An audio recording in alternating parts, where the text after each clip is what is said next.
Carrie Hepburn here from Compass PD, and I'm with my good friend, Dr. Natalie Fallert. And Dr. Fallert has been in education for over 22 years.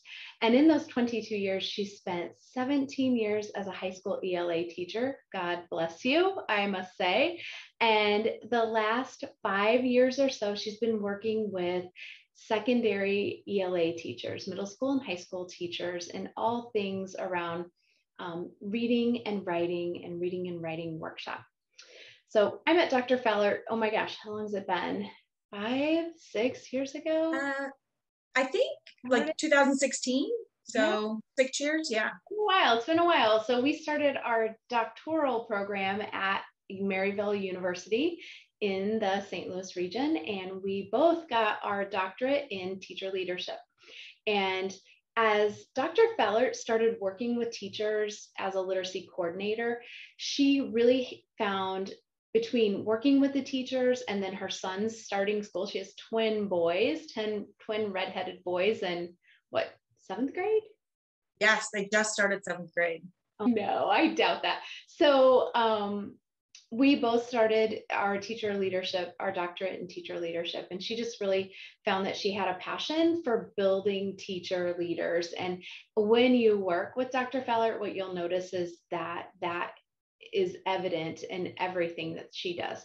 But not only does she give professional development to middle school and high school educators, she also has worked with the Teachers College Reading and Writing Project. And she also has co-authored the Teacher Edition English textbook for Bedford, Freeman, and Worth. Is that accurate? Did I say that right? Yeah, so one of their textbooks I worked on co-authoring in the 10th grade, and currently I'm working on some stuff with their AP literature book.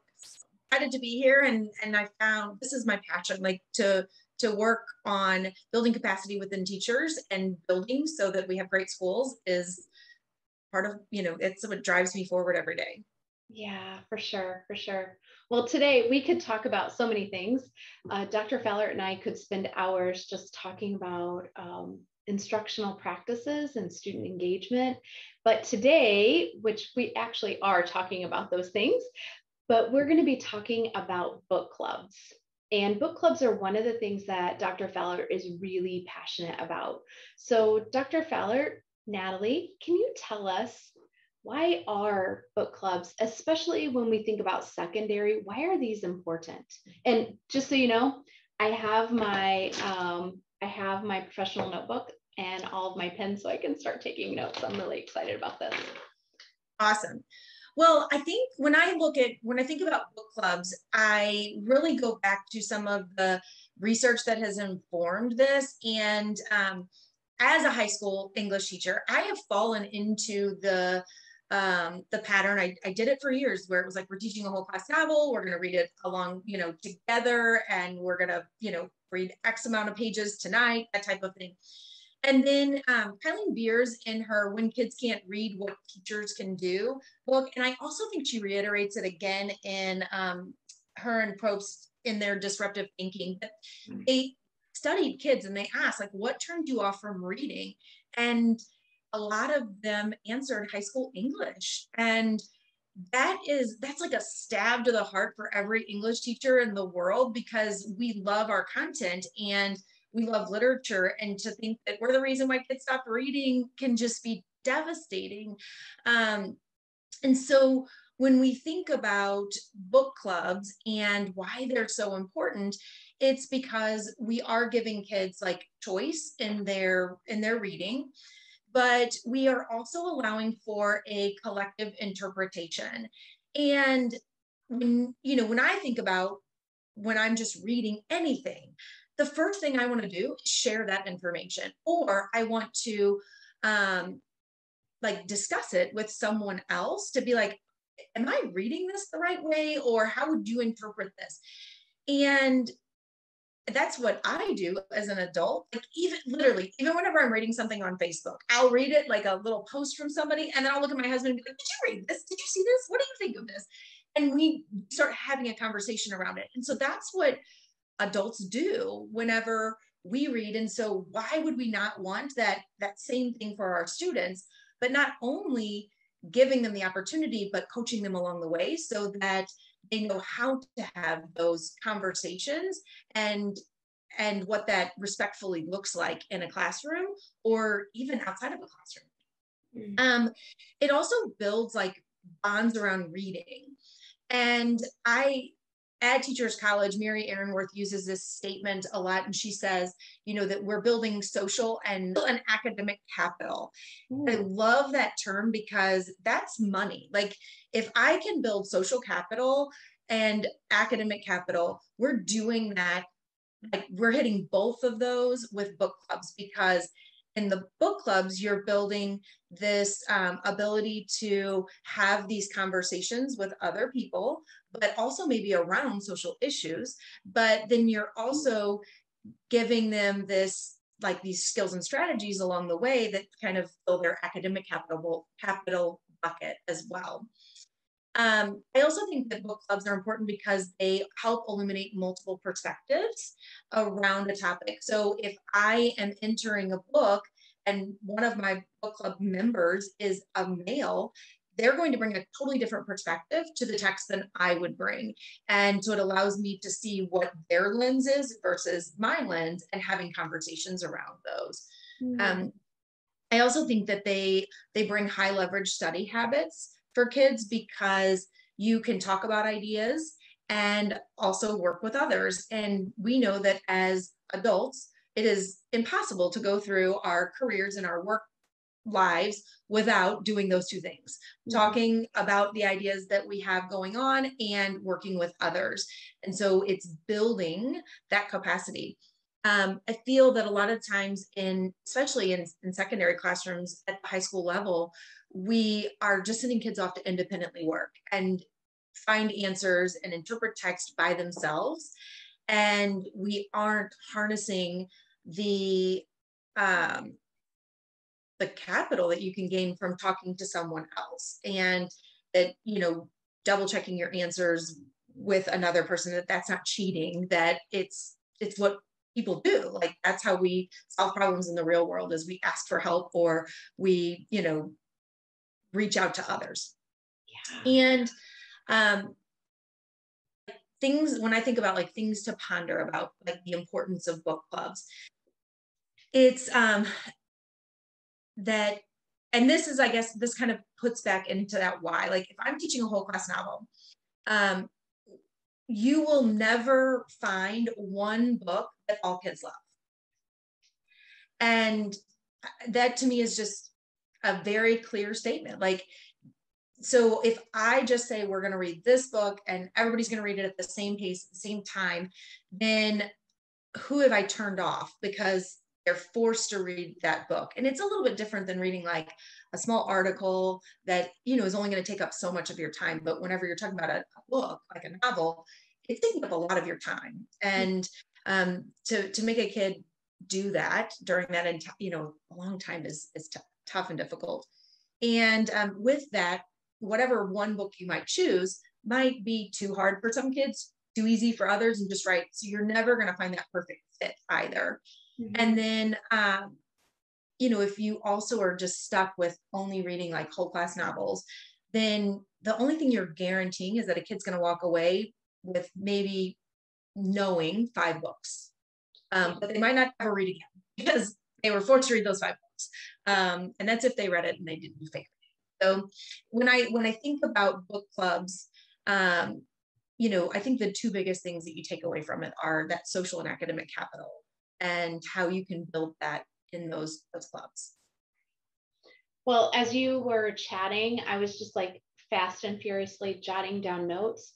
And a couple things that you touched on that I think are really important when we think about the principles of reading workshop are choice. So just choice leading to higher levels of engagement with students. And when you talked about like pondering about we're never going to find one book that all kids love, it kind of reminded me of a conversation I've had with thinking about the real estate in our classroom. Like our walls are real estate in our classroom, or our hallways are real estate. And so we want to make sure our real estate highlights what we value, like student learning. um, readers or writers. But when I think about our time and our students' time as real estate, that put that in a whole different perspective for me, thinking through that. Like, they only have so much time. So the thought of them only getting through 4 or 5 books that they maybe might like is frightening. Like, that's terrifying to me. So that stuck out to me. You talked about coaching along the way. And when I thought about, like, not only is choice a principle of reading workshop, but coaching explicit instruction, lots of it, explicit instruction along the way. And so that coaching can come in the form of the teacher in the workshop model. And then I also think from our peers, which you talked about over and over again, about that collective interpretation, that collective understanding. And then finally, I tell teachers all the time, if I had, and I loved you, I feel like you highlighted this so well, kids having time to talk about ideas about the books, interpret together about the books, work with others.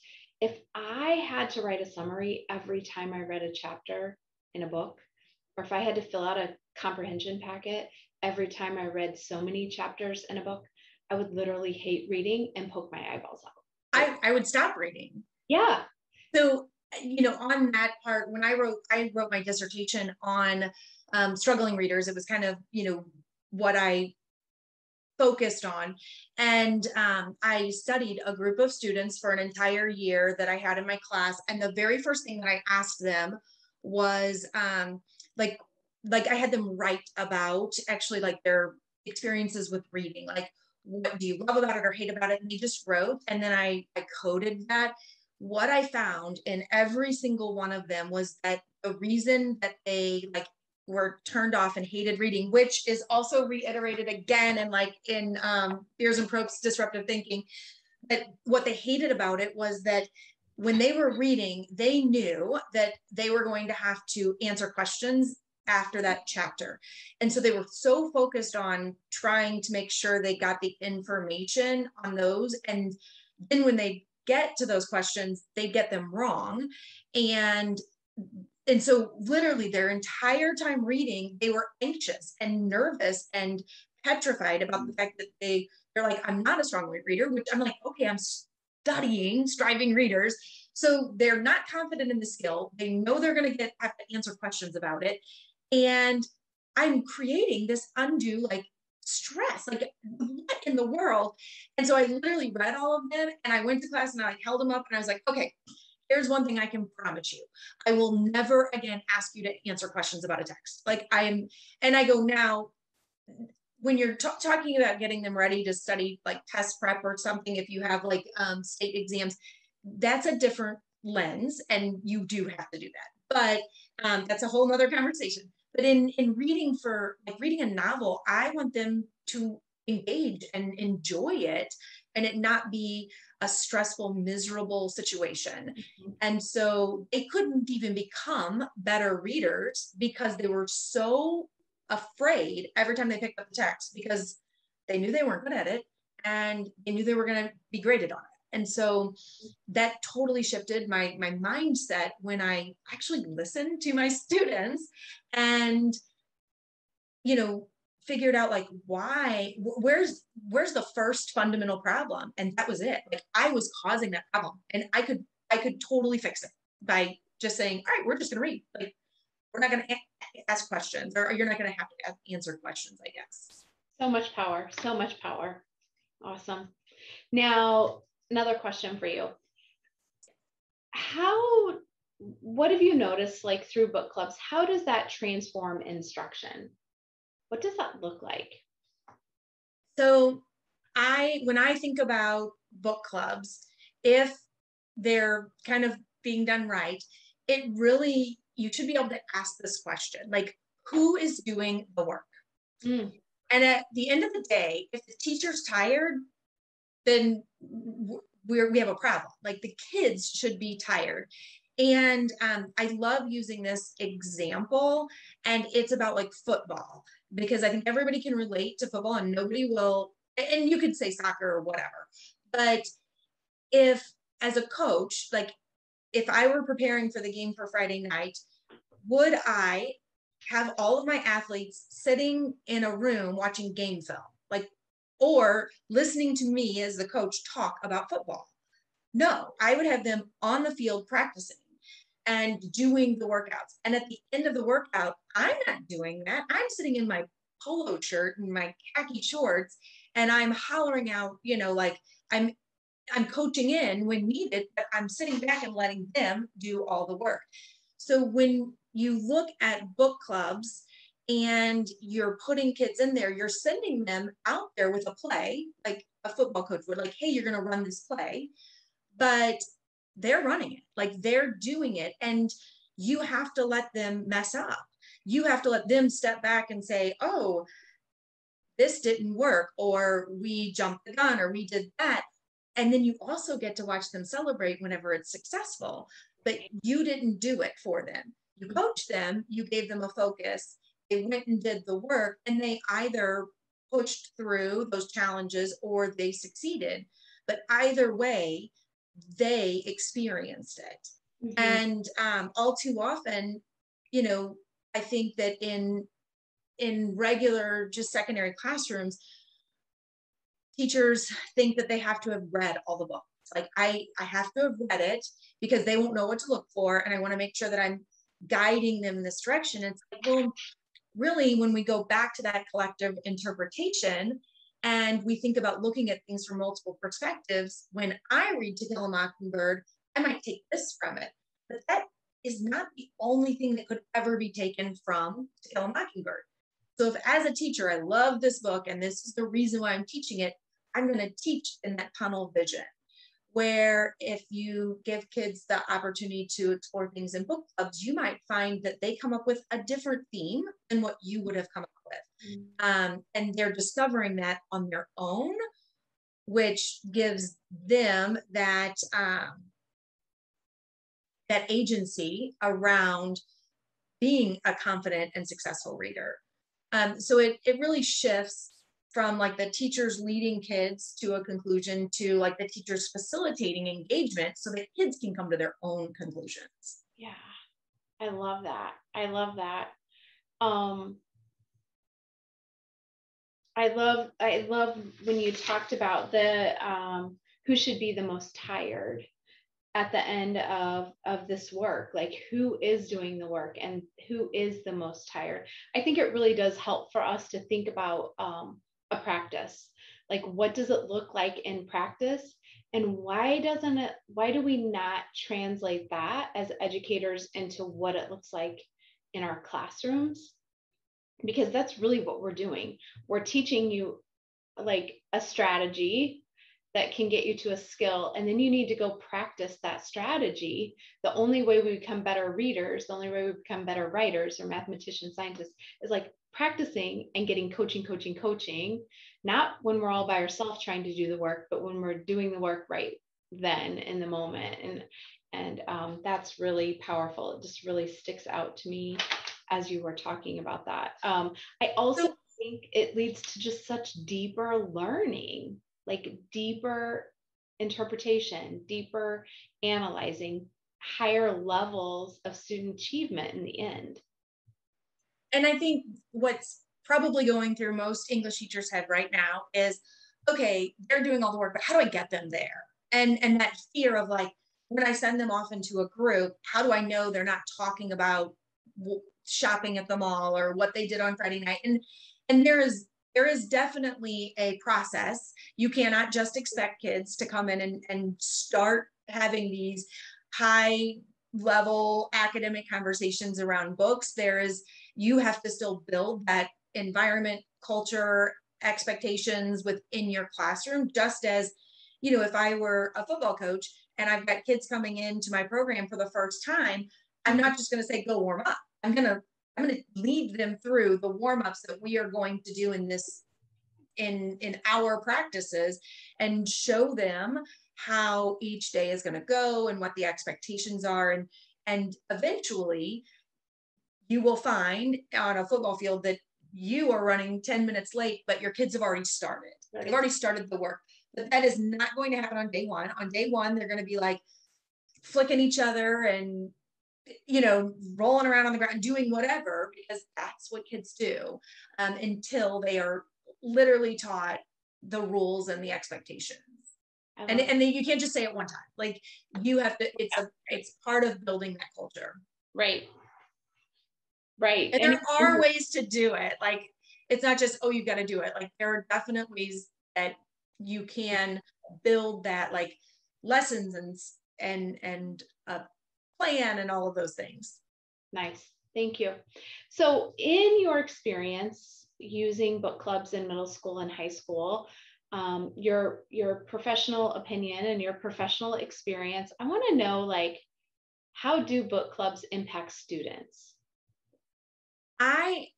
One of my favorite things about book clubs, and it was an opportunity where we were trying this with, we were kind of going in and being like, we were writing new curriculum, and we wanted to kind of pilot it in some classrooms. And we went and piloted it in a classroom. And I then got to interview kids at the end. And for this particular one, the kids were they were actually in partnerships. And so it's a little bit different than book clubs, but it's a great example because it all fits together with what I'm about ready to say. Okay. When I met with these kids and I said, what was different about this unit than other units you have taught? And every one of them. So we had striving readers and we had our honors challenge level kids that I was interviewing all at the same time. Every one of them said, and they said it with, it was weird how they said it, like their facial expressions and everything. They were like frustrated, but also proud. And they were like, I have never read so much in my entire life. And I was like, well, why?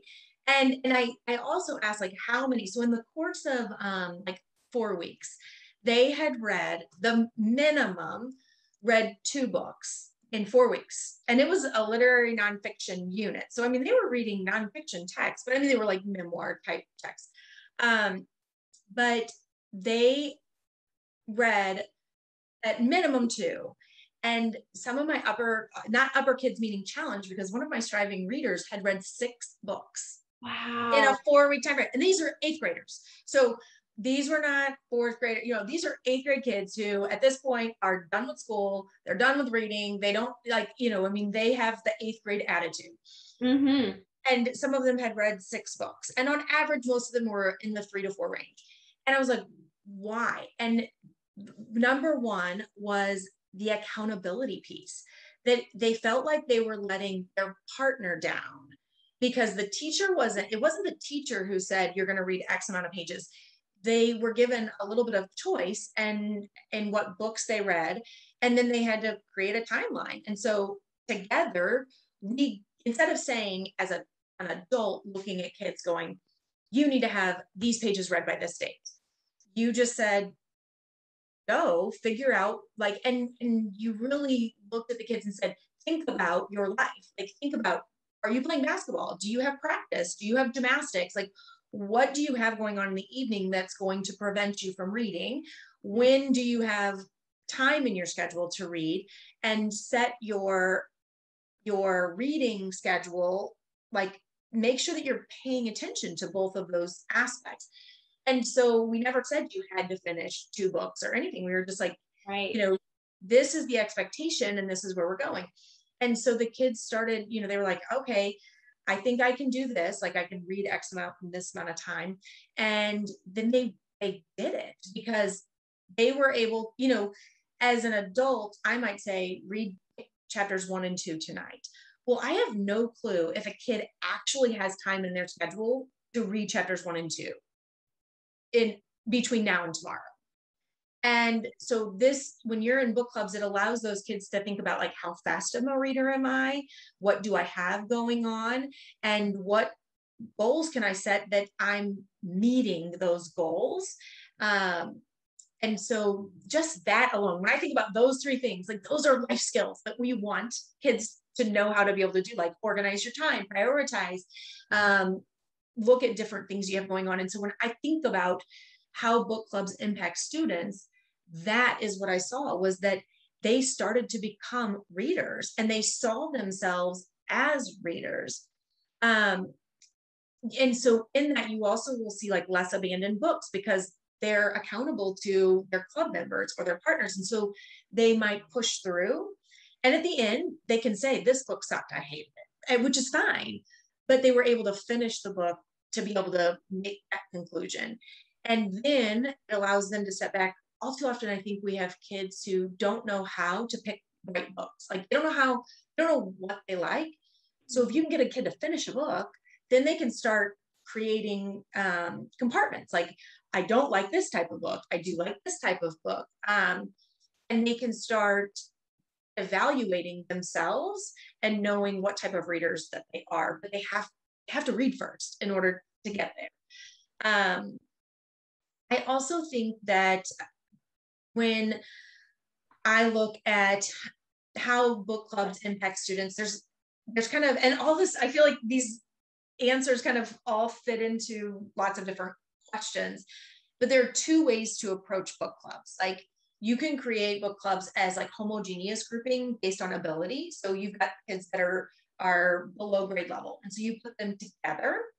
But then you could also be looking at more heterogeneous. Oh, that's right. So those heterogeneous would be where maybe either the kids get to choose based on their friends, like a friend group, or maybe off of a book, or even maybe the teacher puts together a group of kids knowing that they are of mixed ability levels.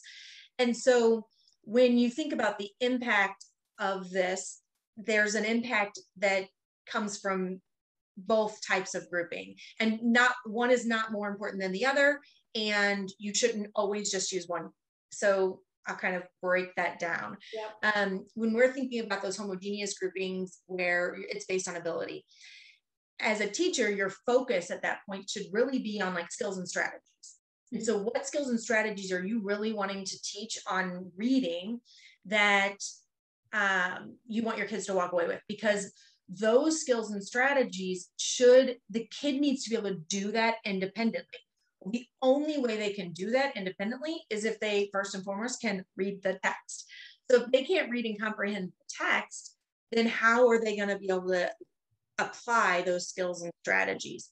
So what I mean by that is, like, if I really want to teach my kids how to, when they're reading a text, how to really look at the characters and characterization and how that's being built, or if I'm really wanting them to look at theme and following, like tracing a theme across a text and looking for patterns or symbols or conflicts that would show that, I want them to be able to do that work on their own. So we need an easy text, not an easy text, but a text that's on their level that they can do that work with. Mm-hmm.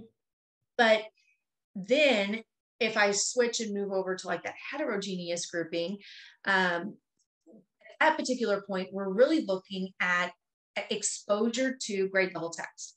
So at the secondary level, I had kids come in my room and it was like, everybody's reading To Kill a Mockingbird, or everybody's reading Of Mice and Men.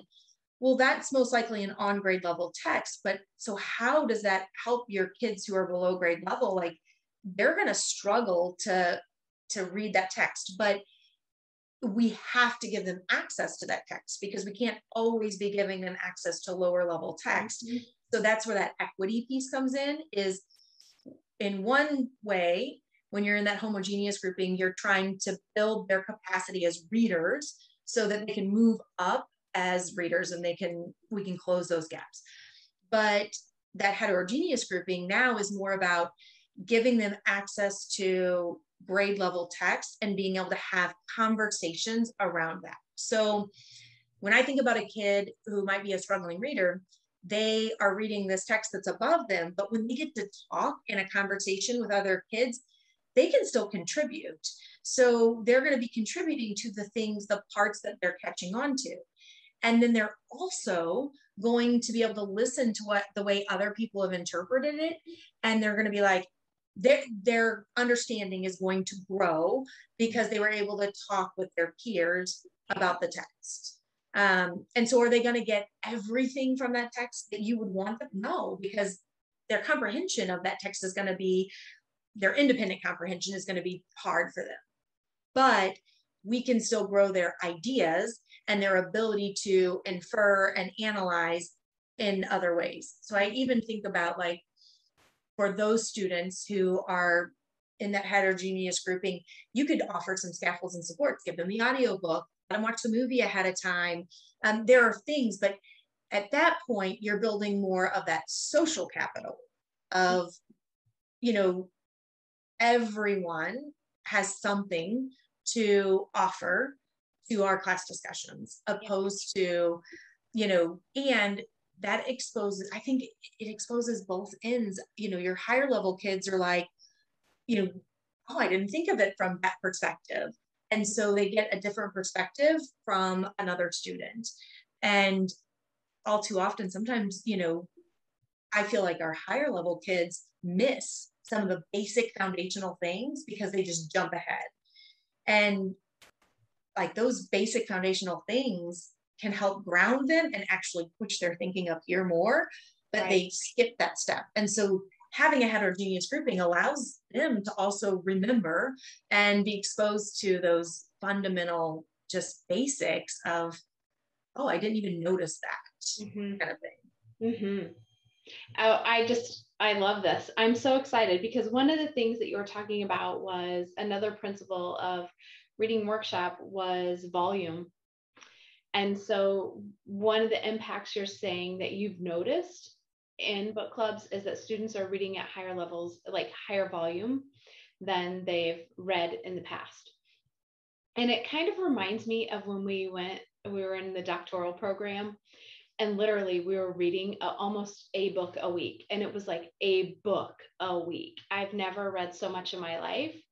But I remember during that time, I thought, oh my gosh, and some of the books were not enjoyable. But I do remember thinking how much it catapulted like my knowledge. Like I learned so much in that time. And some of it stuck. And sometimes it was just like, oh my gosh, it was a lot. But another thing is you were talking about how the kids were, they've never read so much in their life and how they made their plan. I was thinking about Hattie's visible learning and the effects of visible learning. And one of the things that I heard you say was that the students were setting goals. Like they were setting the number of pages they needed to read or chapters and the timeline. And so Hattie's research in visible learning, the effect size of that is either 0.74 or 0.79. I'm sorry, I don't know which one it is, but it's one. It's pretty high, yes, up there. And so for those of you that are listening to us right now, we're kind of nerds about research and John Hattie's effect sizes in visible learning, but a 0.4 is a year's worth of growth. So when we think about students setting goals and reading that amount of books, 0.74 or 0.79 is really, really impactful. You talked about accountability, and I think that's really interesting for a couple of reasons. I think that's interesting. One reason is when I'm just accountable to myself, and she is not an educator at all, but I remember reading Rachel Hollis's book, Girl, Don't Go Wash Your Face. Oh, I love that book. Yes. Like years ago. And when I read it, one of the things that she talked about was we always quit on ourselves. We make promises to ourselves that we're going to do something, and then we ensure that we do all the things for the other people, but when it comes to like doing what we're supposed to do for ourselves, if there's not enough time left over, we don't do it. And so how we're like training our brain that it's okay to quit on yourselves. And so when you mentioned like that accountability piece, it's so true.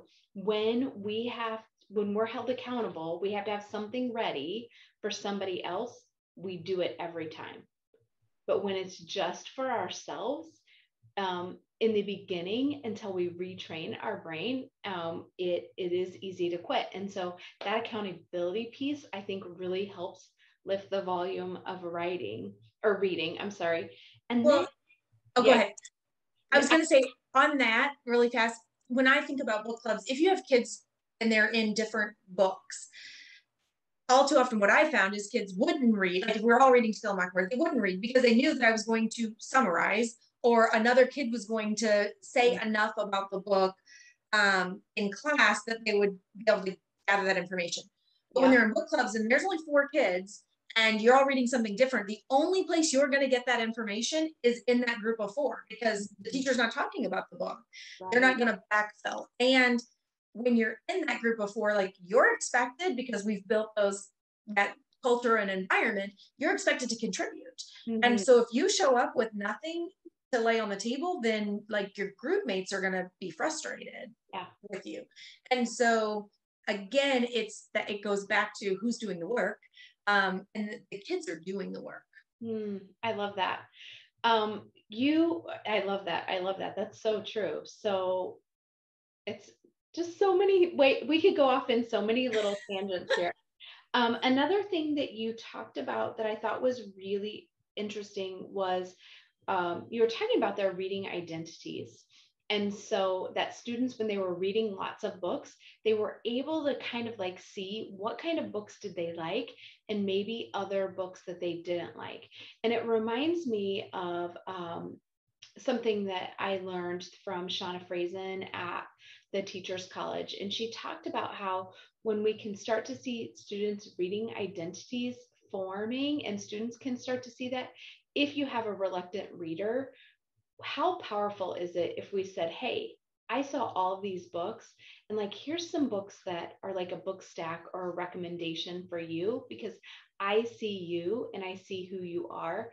And that can help us build like relationships with our kids or within our classroom, that maybe you know of a book that fits within their reading identity. And then I think about Alfred Tatum, and Alfred Tatum does a lot of work with young Black boys on becoming not just readers, but excellent readers, high achieving readers. So he talks a lot about us creating a textual lineage of books that impact us.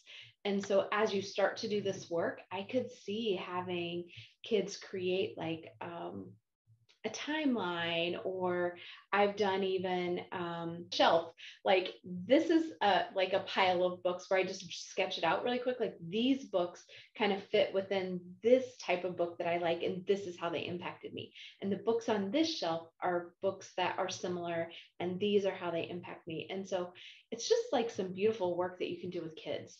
Right. We did one in a workshop that I was at where we did a straight line, but you had highs and lows. And so you put the high books on the top and the low books on the bottom. And that would allow you, as a part of your identity, to see like, am I seeing any patterns? Like, oh, I've noticed that all these dystopian books or fantasy books are on the top, and all of these like literary nonfiction books are on the bottom, or whatever. And it's like, oh, these were the ones I didn't like. And it doesn't mean that that we then steer away from them, but right. When we go to read them, things that I would think about is that if I have a lot of nonfiction books on the bottom, that just might mean that it's going to take me longer to read it. I'm going to have to approach it with a different lens. And so the ones, if it's a fantasy book, I might be able to read it really fast. And so if I'm in a book club, I could be like, all right, I could knock this off in X amount of time because I love this genre. But if I'm struggling with the genre and I know that it's not my favorite place to be, I need to give myself a little grace, and I need to give myself a little more time to read that book. And so my timeline of what the expectations are, what pages or chapters are going to be read, that would change based on whether it was a book that fell in the high range or the low range. Wow. I love that. I love that. That's such a thoughtful way of thinking about it, because I hadn't really thought about that. Thinking about giving myself grace, that if this isn't a genre that I'm super comfortable with, or quite frankly, that I enjoy, like Dystopian and fantasy, I do not understand at all. And when I started reading graphic novels, I love realistic fiction graphic novels like New Kid or like Jerry Craft's books, like the books, Class Act. I loved his graphic novels. But when I was trying to help work on with some teachers on creating graphic novel units for reading with like littler kids, they're just like not even real. And I struggled so much to think about even a teaching point. Like, I could teach them how to read the text, but as far as like analyzing it, it wasn't even fun for me at all compared to like a realistic graphic novel was way more fun. So anything fantasy or dystopian, somebody else is going to have to step in because not my wheelhouse. Okay. If someone, we're moving down our list, we could talk for hours again, for those of you, if you can't tell. If someone's new to book clubs, like what are some tips or recommendations you have for them for getting started? So I think that, you really, there's kind of two pieces here. You almost have to figure out where you're falling on a book club's comfort continuum. And so that idea of, first of all, let's put some definitions around just book clubs in general. I could do book clubs around a whole class novel. So everyone's reading To Kill a Mockingbird, and I've got kids in groups of 4, and they're working that way. I could also create book clubs around like different novels. So like group 1 is reading To Kill a Mockingbird, group 2 is reading Of Mice and Men, group 3 is reading, whatever. And so that idea is a little bit different than that first idea. So I think that first and foremost, a teacher has to figure out where they are comfortable. Because if you've never had kids read in book clubs, then it might make more sense for you to group them when they're reading a whole class novel. Because to just jump into the deep end of the ocean and be like, everybody's free choice, and it's probably going to fail, and a teacher's going to struggle, and then they're going to be like, I don't want to ever do this again. Like it just isn't going to work. Mm-hmm. And so you might think about, if I were to, I'm trying to think, like if I take The Giver, like if I teach The Giver in a sense, I could say, all right, we're going to do The Giver, and I'm going to put kids, like we're all going to do it, and I'm going to put kids in heterogeneous grouping because mm-hmm. it's an on grade level text. And I just like, my goal as a teacher is to really practice building that culture and that climate and that environment. And I'm personally familiar with The Giver, mm-hmm. and I feel comfortable with that. And so it's almost like a gradual release, I guess, for the teacher is, all right, this is what I want to do. And so you would start maybe there. If you are a little bit like, if you're like, okay, I've done group work and I've let kids do some choice, and so I feel a little more comfortable with that, and I've already built a culture of collaboration in my classroom. Uh-huh. You could move a little bit from like, instead of teaching The Giver as a whole class novel, maybe saying like, what is it that I want out of, like, why do I teach The Giver? Am I teaching The Giver because I want them to fall in love with Jonas? Like, is that why I teach it? Which, if that's the reason, that's a whole nother conversation. But, or is it that what you want them to walk away with is that it's more of like a coming of age novel, and going through that experience of Jonas fighting back and questioning things and kind of stepping into his own. Or is it that you really focus on the dystopian like genre? So you kind of have to first ask yourself that question, and then say, like, instead of teaching The Giver, I'm going to offer The Giver as a choice, but let's say I'm doing dystopian, but I'm going to offer these other 4 dystopian novels also. And so now letting the kids choose, and they're all going to be doing dystopian. Or if you went the other route and said it's a coming of age, then finding 4 books that have that same kind of theme that is in there and creating book clubs based on that. Okay. So, and another way to, I think, to consider that is if you really want to work on the club part, like that collaboration piece, you could do it around short stories. So if you still did The Giver as a whole class novel, you could start with like 4 or 5 different short stories that are dystopian type short stories, and letting kids choose, or getting, putting them in groups and teaching them what does a dystopian genre look like. And they would identify those in their short story and having conversations in a very short text. And then moving them from that into The Giver, where they can have more conversations around what they just learned in short stories there. So there are a couple different ways that you can kind of get into it, but it's really finding out what's your comfort level, and what are you willing to kind of bite off and chew. I know that there's also, I will say, this book right here, Breathing New Life into Book Clubs by Sonia Cherry-Paul and Dana Johansson, is a great book that kind of shows you ways that you can integrate book clubs in your classroom. It gives you lessons and how to set them up. There's no one right way to do it. That's important. But maybe getting a book like this and doing like some of that work might also be a good just start. And to know that like it is a process, and that there are going to be bad days, but that doesn't mean that you throw everything out, because there are some beautiful things that could happen, and it is going to be messy.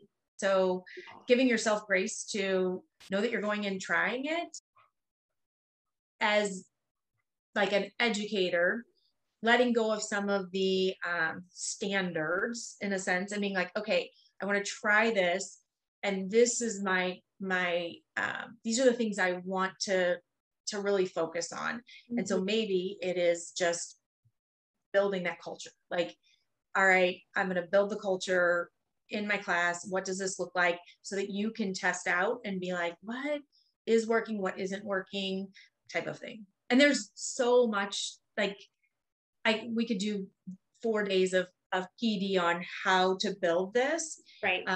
So this is, I feel like I'm not giving very solid advice in 4 minutes, but it is a process. So biting off what you can chew and expecting it to not be perfect is where I would say start.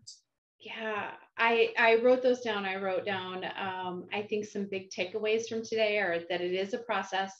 It's going to be messy. We don't expect perfection, and give yourself grace as you give it a try. Just like give it a try. And so, Dr. Fallert, as we start to wrap up our time today, I just want to say thank you, because I have literally pages and pages of notes from our conversation, which I'm really excited about. And so I just want to let those who are listening or viewing this, if you're watching us, know that you can learn more about book clubs at Compass PD. Dr. Fallert's going to be leading some boot camps. She comes to districts and she does work helping districts build book club units and curriculum. And she'll be hosting some workshops in the future. So make sure you keep your eyes out on those upcoming things and those dates, and sign up, because anyone that's worked with Dr. Fallert will tell you that she knows her stuff. She's really very real. She's transparent. So she's going to let you know, like, that's not going to work, or that's going to work, or this is going to be messy, but just trust the process. So thank you, Dr. Fallert, for joining us, and everyone have a great day.